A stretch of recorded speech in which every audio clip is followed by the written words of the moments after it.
Good morning. How you guys doing? It's Mike back with the thought of the day on July 29th, 2024. First, I want to give honor and praise to Ahaya Shoahaya, Bashem Yeshaya, or Wakadash. That's the Father, the Son, and the Holy Spirit in Hebrew. Then I like to open with the serenity prayer.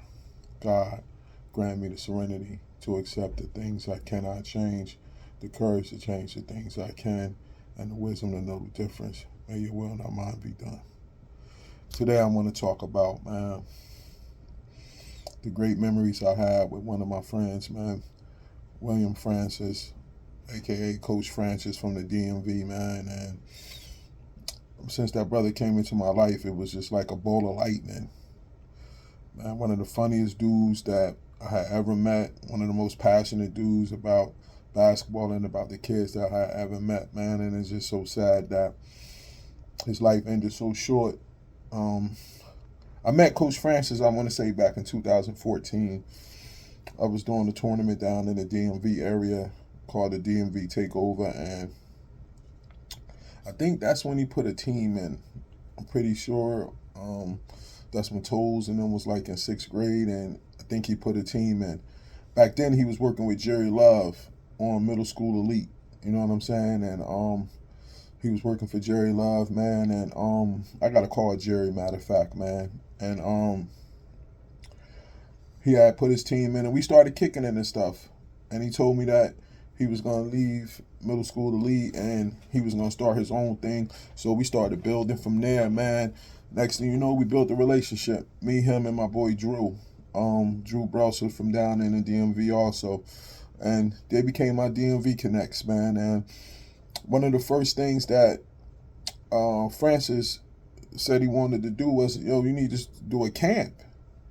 And I wasn't really with doing big camps back then. I was more focused on my showcase events and my tournaments. My tournaments was my main breadwinner and this and that. He was like, nah, bro, you need to do a camp, man. And so he convinced me to do the Future Phenom camp. So Francis was the person that came up with the idea. And he said he was going to get players from all around the country. And I was wondering, like, how is this dude going to get this done? And then I saw he started building his players with his Middle School Elite USA National Select team. He actually had parents that would fly their kids in from around the country to play on his Middle School Elite team. And I'm like, how did this dude get this done? So this is the same time we talking about putting a camp together, and he's doing this and doing that. And the guy was a tireless worker. You know what I'm saying? And one night we was at the Nationals down in Greensboro, North Carolina. Let me get to that story a little later when he took both teams to the Nationals. Greensboro, North Carolina, and I had the privilege to stay with him for that week. And we went out to Ruby Tuesdays. We drinking and that's when I still used to drink. We drinking and we bought all these appetizers and we drinking and stuff. So I'm tired, man. So I head back to the room with him and stuff. We stand in the same room and I go to sleep around. He on the phone. He said, yo, I'm about to start making my calls. So he on the phone and he's talking on the phone starting like at 9:30. Next thing you know, I get up like 3:30 in the morning to go to the bathroom. This dude's still on the phone. I'm like, yo, bro, who you talking to at 3:30 in the morning about basketball? And he broke it down to me. He said, nah, bro, from like 9:30 to midnight, 1 in the morning, I talked to all my East Coast people. Then I start calling the West Coast like 12:30, 1 o'clock, and I talk to the West Coast from 1 o'clock to 5 o'clock in the morning. I'm like, what? So he spent all that time on the phone recruiting players. And when it came time for us to have our camp, he had players coming in from literally all over the country, Las Vegas, California, Michigan. He the reason we lined up with Amani Bates and all of the guys from North Carolina. He was the reason guys was coming from Texas. He was the reason guys was coming from Indiana, Ohio. The dude just had a phenomenal gift of gab, and he was getting it done. Then he brought in the middle school All-American game, and that shut it down. Once he did that, and we had the All-American game Friday night and the camp on Saturday, it was over, man. The kids were flying in from everywhere. And then it was so much going on at that time. That's when the hate came from teams down in the DMV area, mainly Team Takeover with Keith Stevens and them. And then other teams joined them, and then I was there when they all lined up together to shut us down and get us out of the DMV area because it was too much going on. We was gaining too much momentum, and the crazy part is wasn't nobody down there doing camps, but they still wanted us out. That's a whole nother story, you know what I'm saying? And Francis was getting it done, and I'm like, yo, this dude just nonstop, just making it happen. And he helped put the Future Phenom camp on a whole nother level and made it a national camp. So I got to get all props to him. Without him, it wouldn't have been a Future Phenom camp, and we definitely wouldn't have had that kind of traction from people coming from all over the country. His next thing was, he said, I see you had the Supreme team and the money team and this and that, blah, blah, blah. We about to get our own squad. And he started to put together a symbol of some of the top kids in the DMV area, and we came up with the nickname the Terror Squad. And he said, we about to terrorize the country. Now, back then, it was reclassing was the main thing, so he had some kids that reclassed, and he put them together, and his goal was to win the national title.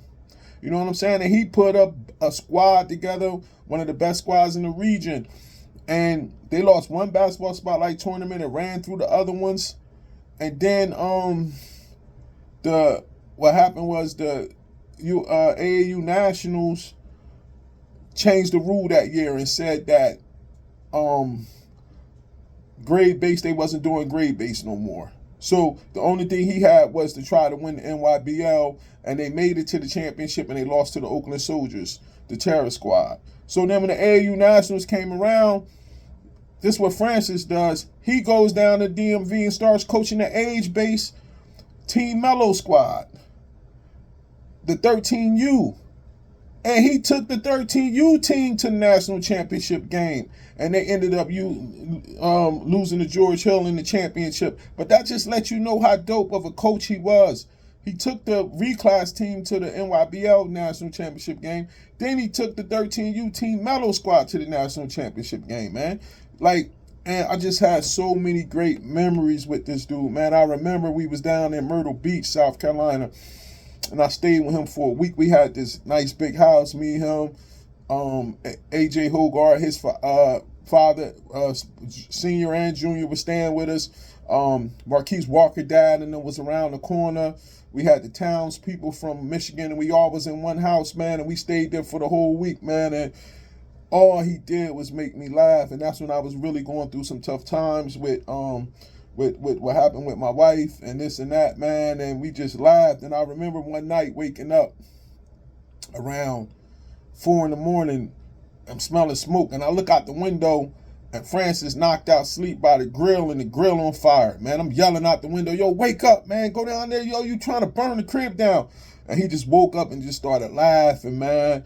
And I was just teasing his brother because he took me to the grocery store, and I wasn't even eating healthy back then. But I said, Francis, we don't got no vegetables.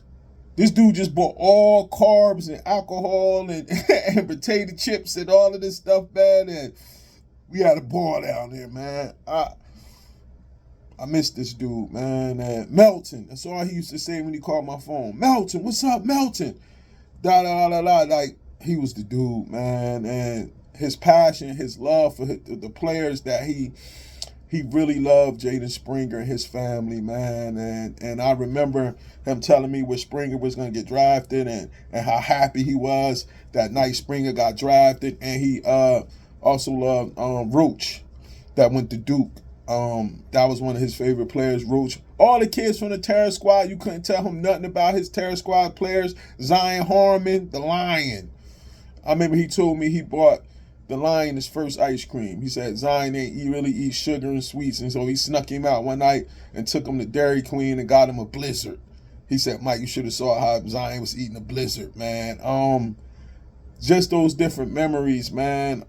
It was just like sad, man, that had to end the way it ended, man. And bro, I just want to let you know, man, you gave me some tremendous memories, man, and we had so much fun, me, you, and Drew, man, and we always gonna have that joke, man, when you came in the thing and we was doing the All-American game, making the selections in the office, and you came in and we forgot this player you liked, and you busted in like, hold up, hold up.